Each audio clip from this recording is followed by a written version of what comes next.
Greetings, ladies. It's me again. It's Ebony Phoenix, and I am back for another episode to benefit you.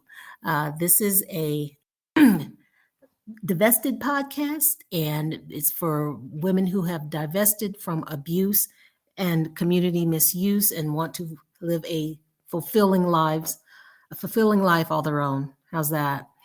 So this is Divestment 101, Part 2. And this is kind of the how-to guide as to how to get started. Let's say you've looked at all the data, you're sick of all the stuff, and you're just ready to move on. Okay, this is how you move on. Now, this list is, of course, not comprehensive, but it's a good basic start that I could think of to help you along. Okay, so the how-to guide. Okay, ladies, you got to plan for this. You can't just say, oh, I'm going to be divested all of a sudden.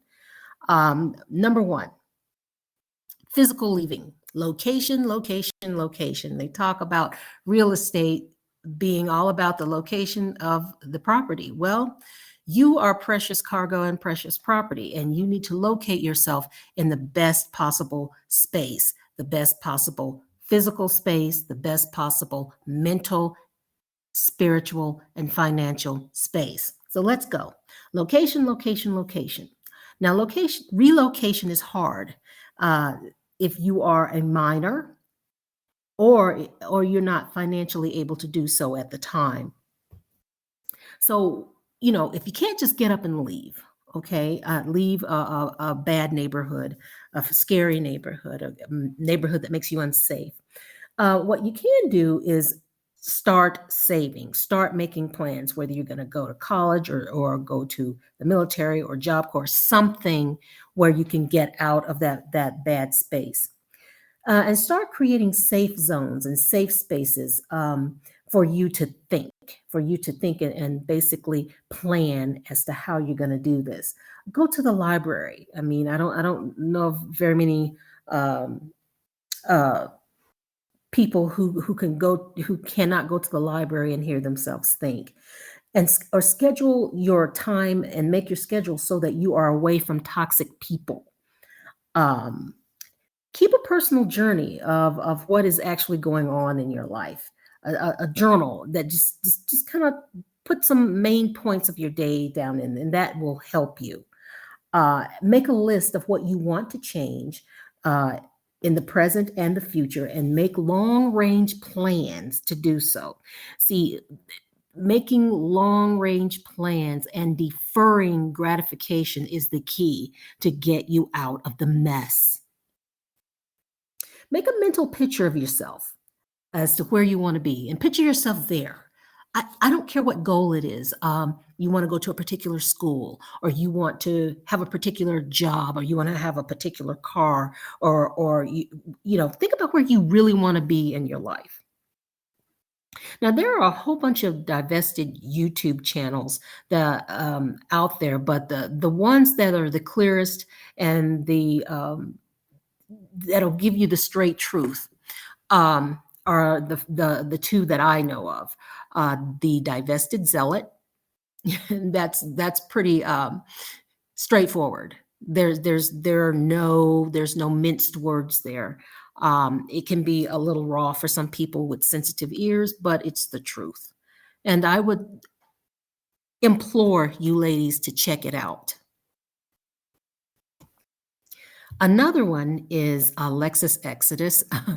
It's pretty cute. She has some interesting takes on the Black collective, and she has little cartoons and things. I think she's a little creative. She's a creative person, and that's very entertaining to watch also.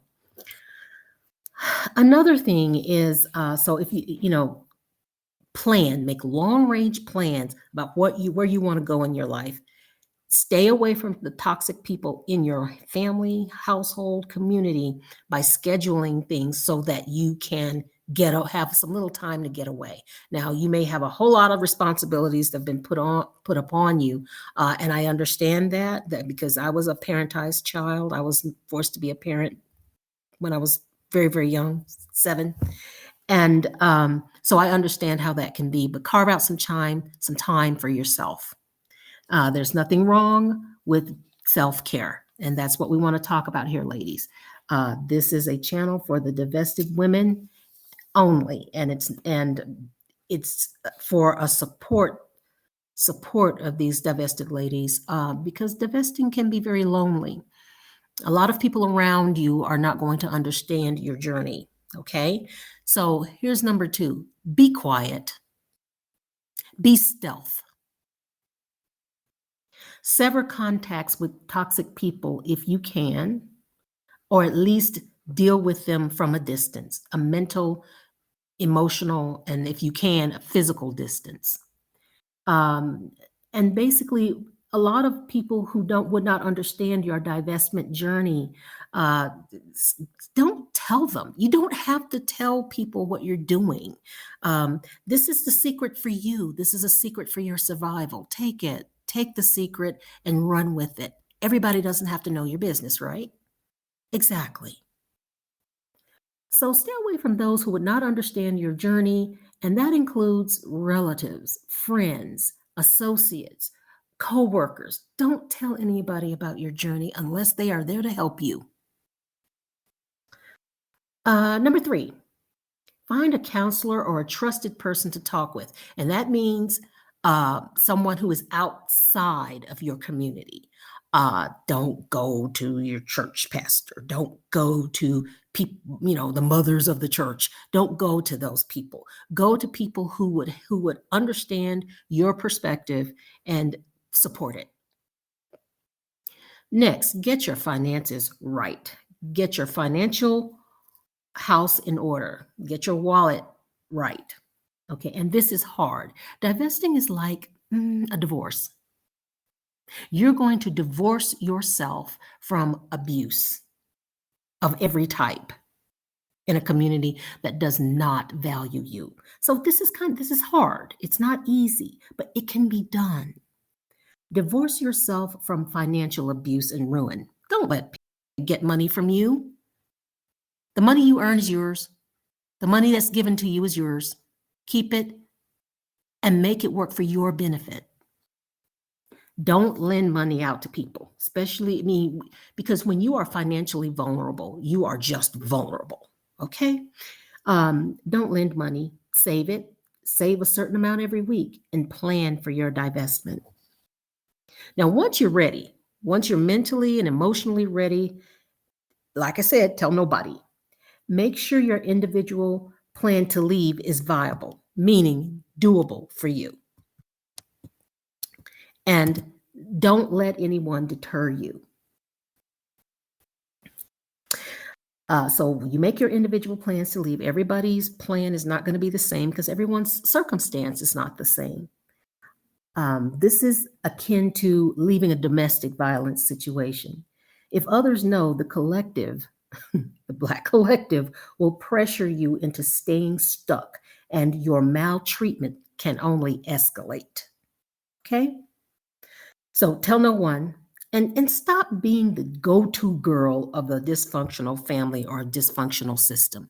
You got more to think about yourself, and there's nothing wrong with that, okay? Now, one thing about divestment you need to realize is that it's a journey for you and no one else. So everybody's journey, and every divested lady or every divested girl's journey is going to look different. But you need to understand pressures by the collective is very emotionally draining. And let me tell you what it looks like. Okay. Now, remember, skin folk are not always and necessarily kinfolk. And your kinfolk are the people who support, love, and accept you as you are. Your true family, quote unquote, is what you make it. It should only be comprised of those who you can trust and those who support you making positive life changes. Okay. Um, don't abandon our men. That's one thing they'll say. Don't abandon our men. They the men, the black men need the black woman, all that stuff. They need us. Bullshit. They are not our men. We don't own every black man on the planet, and they have been adamant about that fact. Okay, they date whomever they want. You should too. Okay, and it's true. I mean, they're right about it. They're right about the fact that you don't own every black man on the planet. You have no control over what they do, and you shouldn't. They are individuals too. Well, so are you. You are an individual. Okay, they don't own you. You do what you want. Do what you like. Be with whom you like. Okay. Now we owe them nothing since they are very adamant about the fact that they owe us nothing. Okay. So the men say they owe us nothing, no protection, nothing. We owe them nothing. We do not owe them loyalty. We do not owe them children. We do not owe them money. We do not owe them resources. We do not have to fill out their paperwork for whatever. That's for them to do. Okay.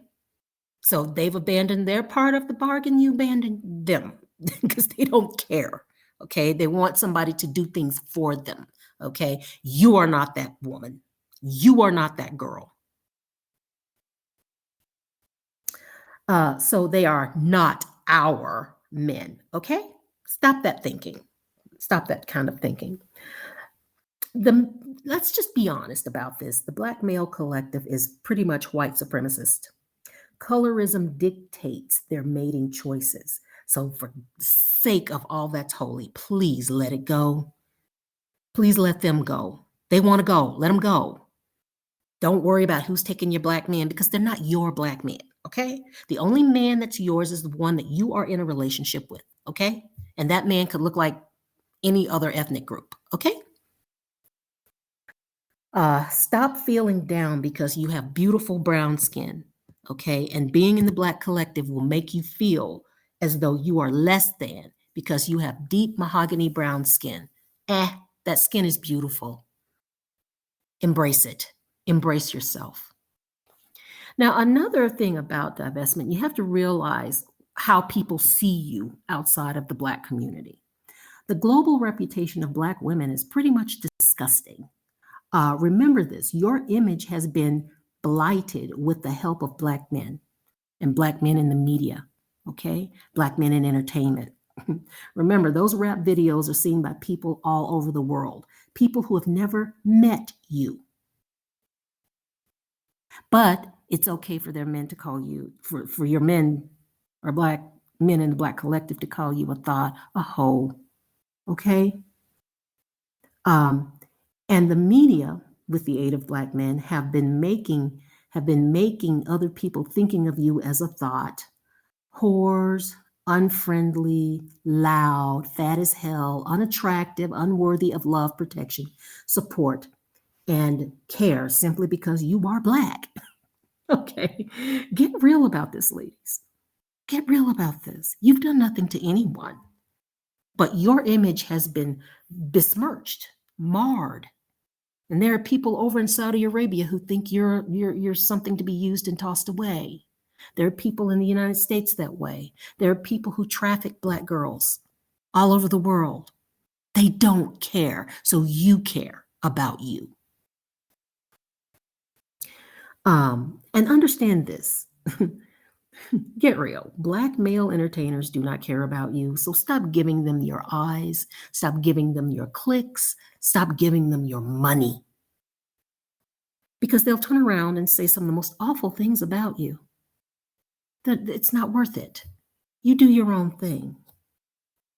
Find your own tribe of trusted persons, but make sure they are not of the pro-Black stance, because for decades, pro-Black means pro-Black male. You are just an afterthought at best. No one in that collective cares about what you need or what you want. So, ladies, stop marching. Get your fist out of the air. Stop worrying about your hair, and start a journey of self-fulfillment and happiness.